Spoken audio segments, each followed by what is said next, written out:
Good morning dear బెన్సీ. నీకు ఎలా thanks చెప్పాలి అంటే చెప్పాలి. నీవు నా లైఫ్లో ఉన్నందుకు, నాతో పిచ్చిగా నవ్వినందుకు. అలైట్ హగ్స్ అన్నీ సర్దుకుంటాయని చెప్పి ఆ హగ్స్కి ఆ లూజర్ను డంప్ చేయమని నాకు చెప్పినందుకు, నీ వల్ల అవుతుంది అని చెప్పి ధైర్యం ఇచ్చినందుకు. బెస్టో, నీకు ఎలా థ్యాంక్స్ చెప్పాలి?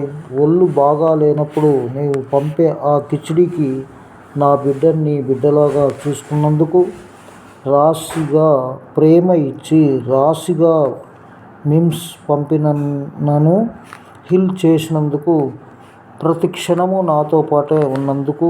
నిజం చెప్పాలంటే చెప్పడానికి మాటలు లేవు. నీ కోసం రాణిగా గ్రాటిట్యూడ్ అంతే. నా పార్ట్నర్స్ ఇన్ షేమ్గా ఉన్నందుకు, నా ఫిల్ ఇన్ ది బ్లాంక్, నా న్యాచురల్ ఫిట్. నిజమైన ఫ్రెండ్షిప్ అని క్రియేట్ చేయలేం, అది చాలా సహజంగా తోటే ఉంటుంది. ఇది మన విషయంలో ఎంత నిజం కదా బెస్టో.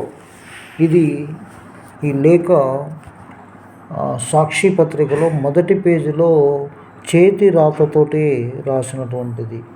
ఇది ఏ విధంగా సమాజంలో ఉన్నటువంటి విషయాల మీదనే రాసినట్లు మనకు అర్థమవుతుంది. ఇది రాసిన వారి పేరు లేదు, కానీ ఇది సాక్షి పత్రికలో ప్రముఖమైన ఎడిటర్ ఎవరో రాసినట్లు మనకు కనిపిస్తుంది. Thank you.